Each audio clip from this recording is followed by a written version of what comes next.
Hello and welcome. Our guest today is the President of Burkina Faso, Captain Ibrahim Traore. Your Excellency, hello, and thank you very much for accepting our invitation. It's a great honor to have you on our set. Yesterday you attended the parade on May 9th. What are your impressions? Alors, bonjour, merci. Hello, thank you. We're here in Russia for the commemoration of the 80th anniversary of the victory over Nazism. And as you said yesterday, we attended the ceremony, a parade and a wreath-laying ceremony. I think it's very symbolic. We learned a lot of things during this stay. It was not only a party, but it is a celebration of the victory of the world. So it makes a lot of sense to us. What did you think about the quality of the show? Oui. Yes, it was perfect, and it made us learn a lot of things. When we look through the machines that won the war, that is to say the T-34s and up to the modern equipment, it shows us the technological evolution of the Russian army. It also inspires us to put ourselves to work so that we can develop in the same direction. Were there certain things that surprised you, for example? Surpris, on est toujours surpris quand on We're always surprised when we see the technological advances. And lately, I think there's a new weapon that's appeared in the Russian military arsenal, the Oreshnik, and I think it's very significant. What is the significance of your presence as an African head of state? Because it is well known that Africans made their contribution to the victory of the Allies in the Second World War.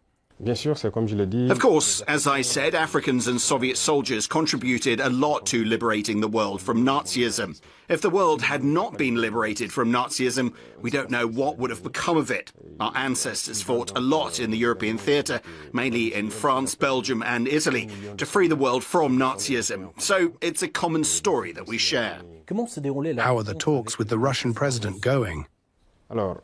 It's going very well, and really it's very courteous. It's friendly, it's fraternal, and that's all we ask for in terms of new cooperation.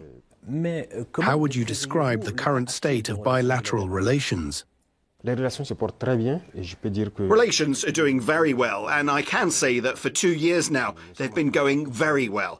We're in the process of deepening the defence and security aspects, but also education aspects and commercial aspects.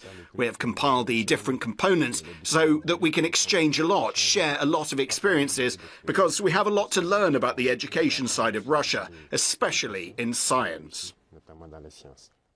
Especially in the sciences, but in which field in particular? Yes, there are many areas in the sciences, be it mathematics, physics, chemistry. These are fields that interest us a lot, both for the development of our military industry, but also in the commercial development of our country, the economic development of our country. These are areas that we will seek to deepen in order to be able to structure ourselves better. Do you think there is a demand in Burkina Faso for Russian education? Of course, there are a lot of Burkina-based students already here in Russia at universities. I ran into some of them this morning, and I even asked that we increase the number of students here, perhaps through scholarships. There is an objective for us to set up similar universities in Burkina Faso, and since there is already the Cultural House of Russia there, it will allow us to move very quickly. By the way, you just reminded me, today you visited a Russian university. How did this visit go? It went very well. I had fruitful exchanges with Russia's education minister, as well as with rectors and students. We had very good exchanges and we talked a lot in a scientific way.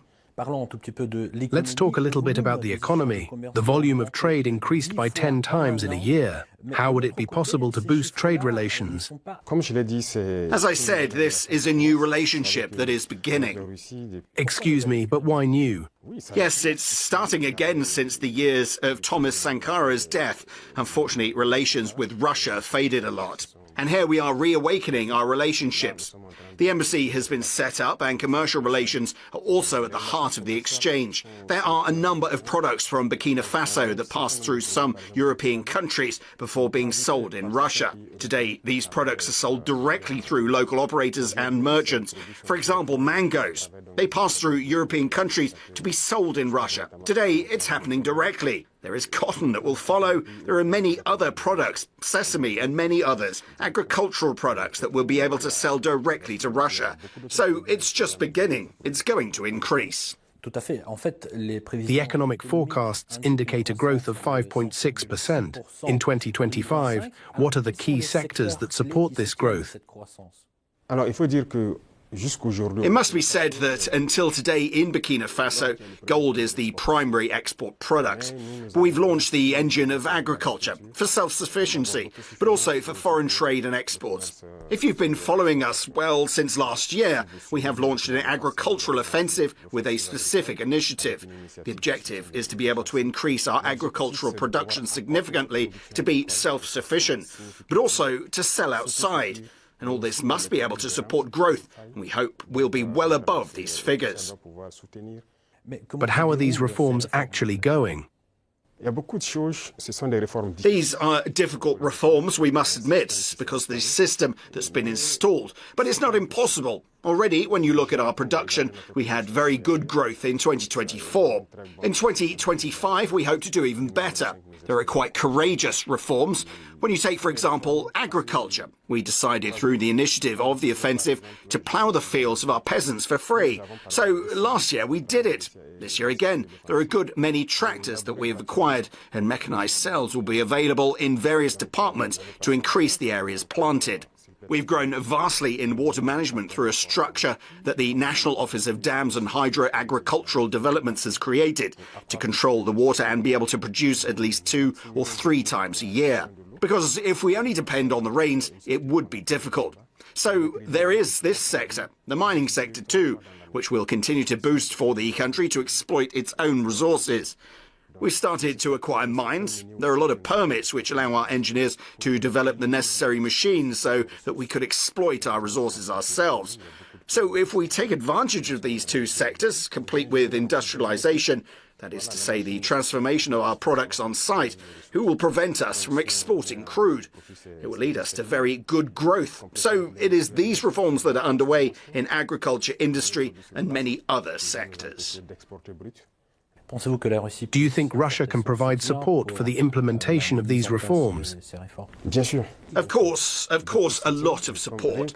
Technical and vocational training alone is already a very good thing. If we pay for industries, we keep people to maintain them and keep them running. And Russia is helping us with this. That's why I say we have very good cooperation with the Ministry of Education. They will allow us to train technicians and engineers who must be able to maintain everything we do, but also create our own industrial units. So that's very important for us. And in trade too, as I said right away, things are going very well with Russia. There's no reason we can't delve into this further. Let's talk a little bit about security. What is the current security situation in your country and elsewhere in the region? Yes, in the region, as you know, the security situation, at least, we're trying to evolve on the battlefield. That's the first thing, because there are several factors that come into play. On the battlefield, things are evolving. If we take 2023 as it is today, we've been able to recapture many areas and calm them. However, the enemy is also growing stronger. There are many foreign fighters joining the terrorists. Can you be more specific? What are you talking about? Yes, the terrorists are reinforced by many foreign fighters who come from elsewhere, who aren't actually, when I take the case of Burkina Faso, there are many criminals who are in Burkina, but who aren't Burkinabe. There are also trainers who come from many countries to teach them many techniques. But what's their interest? But it's not terrorism, it's imperialism. Their goal is to keep us in a permanent war, to prevent us from developing and continuing to plunder our research. So it's in their best interest to bring mining specialists to lay various types of mines, explosive specialists. Today, terrorists use drones to fight and everything. So these are professionals from certain countries who come to teach them all that. All this is to continue to keep us in a situation of insecurity. But we're taking stock of the situation. We're adapting each time to their mode of action, and we will continue to fight until we reclaim the entire Sahel. Are there any specific countries funding these fighters? All the imperialist countries are funding these fighters. There are many of them. We can't name them individually. Some we can't imagine are even hidden. But there are many. There are many. There are those who aren't hidden and who openly declare it. I'm talking about the recent scandal involving support for terrorism in Mali. What is your view of what actually happened in Mali? It's unfortunate they've openly stated it, that they support the terrorists. We've also noticed with a certain number of technologies that the terrorists may have acquired that it comes from them. It's unfortunate, it's very unfortunate, but the fact remains that we don't feel sorry for ourselves. We've taken stock of the situation, we're going to adapt, we're going to fight it, and they won't be able to win. That's the most important thing for us. How is humanitarian cooperation between Burkina Faso and Russia continuing? It's going very well. I think there's a lot of discussion on many fronts. When I take the health sector, because we still have displaced people who are there, and when we say a displaced persons camp, it means there are often complicated health situations. I think the health services are cooperating well to support humanitarian action services. To be able to move forward, and you followed in 2023, I think Russia donated wheat to Burkina Faso. It was only intended for displaced persons. But we made a promise to President Putin that we no longer want to be supplied with wheat because we will produce the wheat. And I'm keeping that promise because we've started producing our own wheat in quantity. So this means that cooperation in this area is leading us to develop ourselves, to boost many things, to be able to fill the gap. Faced with current geopolitical tensions, particularly the trade war between the United States and China, how is Burkina Faso adapting its economic and diplomatic strategy? The world is constantly changing. The things we see are often crazy. We have to stay alert and be able to adapt at any time. And that's very important because we follow the news.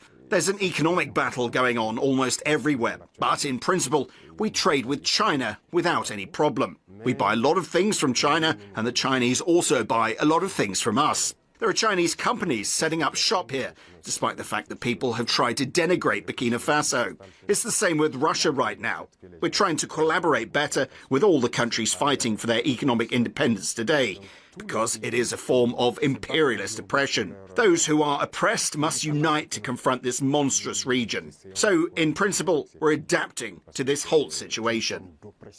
Mr. President, what is your view on the recent deterioration in relations with Algeria? So, you've been following the events, and I think everyone understands how things work. We regret the incident that occurred on the Algerian border with the drone that was shot down.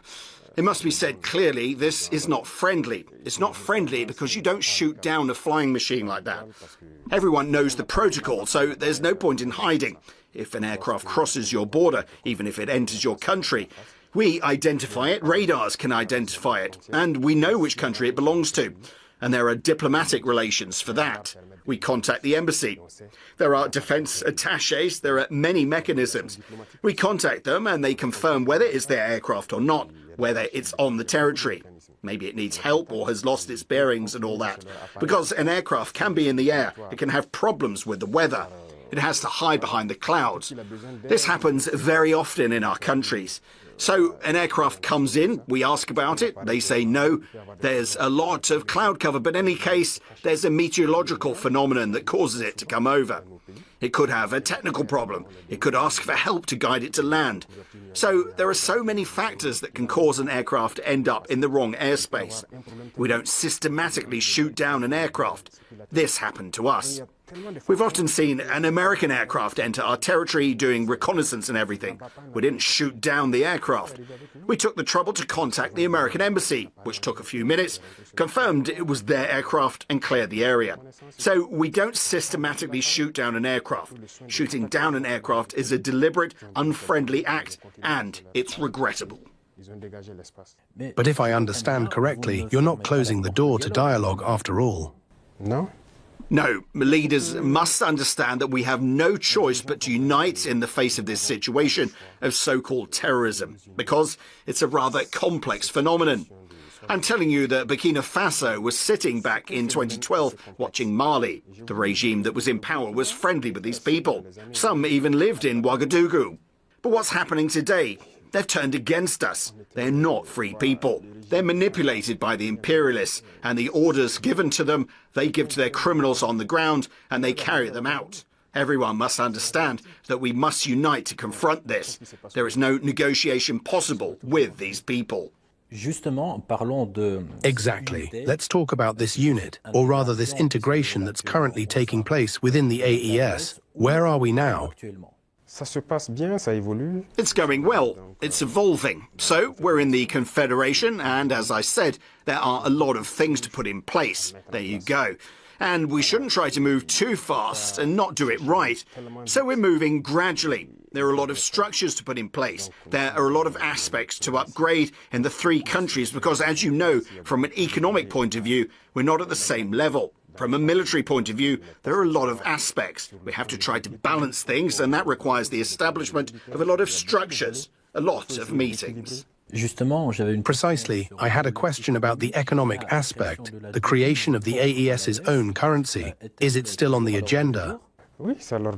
Yes, it's on the agenda, of course, and so the process continues. There are a lot of things, as I would say. There are a lot of notes to sort out before we get there, but it's bound to happen sometime soon. If we're talking about sovereignty, we obviously need that sovereignty, so it's imperative. Can we expect the AES to expand? Oui. Yes, in the future, but for now, as I said, we have to normalize a lot of things ourselves. Really put the foundations in place, because there will be a lot of additional protocols, if you want to see. To harmonize our policies, whether diplomatic or economic, there are many policies to harmonize before allowing anyone to join. But are there already countries interested in your format? Oui. Yes, countries are interested. They could be, I don't know. But for now, the president of the Federation is the Malayan president. He will be able to give his opinion on the matter, but there are countries interested in him. How do you explain the decline of French influence in the region, not only in the Sahel, but also in West Africa, for example? I think they themselves have contributed to diminishing their influence because they have a paternalistic view of our relations. You see, when you immediately consider everything we do, everything we take as an initiative, it's Russia. Someone speaks, they're influenced by Russia. Everything that happened is Russia. Why are they so blind? So Africans aren't capable of developing anything? Africans aren't capable of inventing, of innovating, of taking initiatives? That's what we're fighting. And as long as they continue to see Africans like that, as subhumans who aren't capable of thinking, who aren't capable of innovating or inventing, we can never be friends. Times have changed. So this is the very vision they have of black people. They have to stop this, because they're treating us like this. It's as if they see black people as subhuman. That's dangerous. They have to change their language. But how do you see this attitude? Look at their speeches. Look at their speeches. Even the French president, always in his speeches, young Africans are influenced by Russia. He says the Western media, you listen to them often, they spend their time only lying. And look at the AES today, which is a model that is emerging. They can't get up from morning to night without talking about Burkina Faso or the AES. It's impossible for them. And every time he tries to send information to divide, manipulate young people. But it's no longer acceptable. I think people are quite aware. People have their eyes open. And all of you are victims of these people. Communication, what they're doing, what they say about Russia and everything. We know it. Until today, there are young Africans who still have their eyes closed, who believe their lies. The story of the Second World War. I was listening last time. Someone was saying that at the end of the war, in 10 years that followed, if you asked Europe who won the war, people would say it was Russia. But today, if you ask a European who won the war, they will say it was the West. Through communication, they've managed to reverse history. And African history too. They've conspired to spread the lies. And that means that some young Africans don't even know the history of Africa. What has Africa done? Some don't even know that our grandparents fought, were sent to the front as cannon fodder. And when they returned, they killed them like animals. Do people know that when France tested its first atomic bomb, it was black soldiers they put alongside in the lethal beam to see the effect it has? Let's get the archives out. Everything they used against Africa is terrible. So all of this needs to be communicated so that young Africans understand, because there are many who are still asleep and continue to communicate for the imperialists, what they tell them to say. They do it perhaps because they give them something. I don't know. But Africans must understand their history. Wake up. So that's our fight too. What do you think the media's role is in this fight? Independent media? De chez nous, vous voulez dire? For our country, you mean? The media should play a big part in helping us. But you see, even our media, there are some media outlets, they're imperialist. They're only like that when the European media say something, and they pick up on it and exaggerate it. There are plenty of media outlets in the country that even fight regimes like ours. And they also spend their time spouting the same nonsense that the Western media spouts. But it's shameful. If Africans behave like that, it's very shameful. I imagine they must be ashamed to look at themselves in the mirror at night. If you're paid to tell lies about black people, it's very serious. So we're currently raising awareness in Burkina Faso, as you can see. Many media outlets are supporting the movement, helping to raise awareness among young people through debates. This is what we really want from the media. Do you think our media can also play a role in this fight? Bien sûr, beaucoup. Of course, a lot. We have to play a very important role because, you know, I said it in 2023 in St. Petersburg, and I repeat it again today. Russia helped save the world. Africa helped save the world. It has to be said. Young people have to understand it, that everything that's said in Hollywood movies is false. It's nothing but lies. It's the same thing. The Vietnam War. Today we see history is quiet, but we have to communicate. You see, they don't like me to talk. They think I talk too much and everything. So I'll keep quiet so they can talk and get their version across. No. My biggest regret is having spent a good part of my youth listening to radio stations like RFI, France 24. I've been to countries where these stations were closed, but we used apps and recorded their newscasts to listen. But at a certain point, something clicks. I'm beginning to understand that they condition our brains to accept what they want. It's their narrative they want us to learn. And since then, I've begun to see things clearly. I've understood that what they're doing is very dangerous. And today, more than ever, I realize that they've conditioned the minds, especially of Africans. So you can do a lot to raise awareness among young people so that people understand how the world speaks and don't get carried away by these people. My very last question, just to end on a positive note, what do you think are the prospects for relations between Russia and Burkina Faso? Beaucoup de perspectives à venir. There are many prospects ahead, and as I said about the parade I saw, I think there's very good cooperation, because it's good. Right now, we're paying for equipment, but we need to develop the military industry, for example, and Russia can contribute a lot. We know that in Russia there are many scientists and scholars who are Russian. The proof is that we just graduated from Mendeleev University. They provide us with a lot of training to help us prevail because we have young talents, geniuses who are able to create things, but they lack the mathematical and scientific input to improve what they do. So Russia can help us a lot in this area. This will help us on the military front, on the industrial front, because machines are what make the world go round. And today, technology that's there, whether it's IT networks, telecommunications and everything else, Russia is collaborating extensively on this front. So in the future, all these perspectives will be put on the agenda so that we can achieve this specific goal we want. Your Excellency, thank you very much for this very interesting and enriching discussion. Just to remind you, I've been talking to the President of Burkina Faso, Captain Ibrahim Traoré. Thank you again. Thank you.